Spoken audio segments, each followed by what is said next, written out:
did the miner's wife buy the cheap and tawdry? She was now as good as the next. The next in Felburn, meaning the ladies from Brampton Hill. The ladies from the Hill shopped mostly by phone, but should they go into the town, it would be no later than a Friday morning. For this social arrangement, Aunt Lot was always sorry, for she could never come out on a Friday. Jinny wouldn't let her, and she so liked looking at their pots.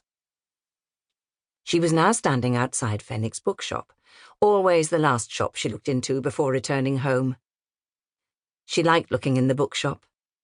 Not that she read books, she was incapable of reading, but because the sight of them always fascinated her. They created a feeling of excitement inside her and stirred some dormant desire to the point of awakening. She had never read a book in her life, but the feeling told her she knew all that was in them, for what are books made of but people? In a deep and normal part of her make-up, she knew people, and it was in the mixed-up, fuddled layers near the surface that this knowledge formed itself into an unquestioning love for them. She was incapable of analysing any of her feelings. To her, the reason she looked at the books was because one day Larry was going to write one. Well, not one, but dozens.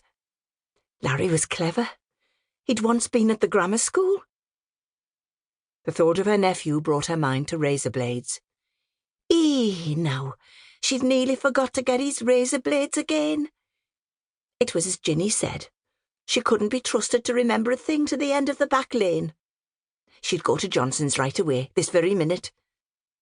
She turned from the window in a flurry and hurried as fast as the crowd allowed towards the chemist's. The girl behind the counter smiled broadly at her. "Hello, Aunt Lot," she said. "The same." "Yes, please. Gillette's, mind?" "Oh, yes, Aunt Lot. Gillette's. There you are." She put the packet on the counter. "And how's that big Gregory Peck of yours?" she said, laughing saucily into Aunt Lot's face. Lottie laughed back. "You'll get it. Calling him Gregory Peck, you will. Ask him, does he want a nice, quiet, platonic friend? There's your change.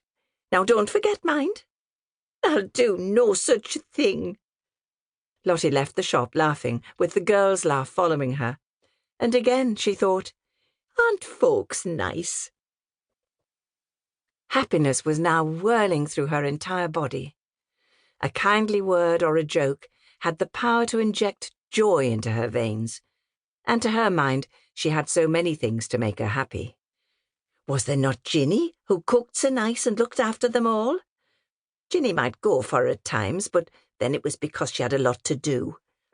And who minded a sister going for you anyway? And there was Frank. Where could there be a brother-in-law like Frank?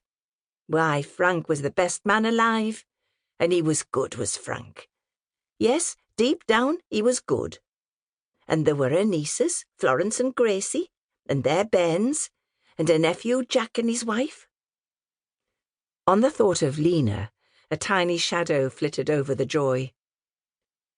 Lena didn't like her. No, that was silly. Everybody liked her. It was just that Lena was newly married and was bad-tempered because she couldn't have a house of her own. Lena liked her all right.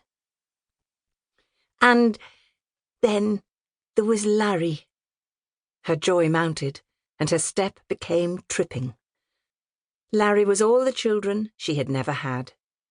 He was the prince who was ever searching for her. He was the friend she could go to, and who had the power to release a part of her, which she thought of as strange. She did not class it as sensible. Larry was her lord, her master, her judge. Others of the family had the power to dim her sky by their censure. But one word from Larry and the sun would be blotted out. And finally, in her world, there was Jessie. Jessie wasn't of the family, but she should have been. She loved Jessie better than her sister Jinny, or anybody except Larry. This thought was always accompanied by a feeling of guilt.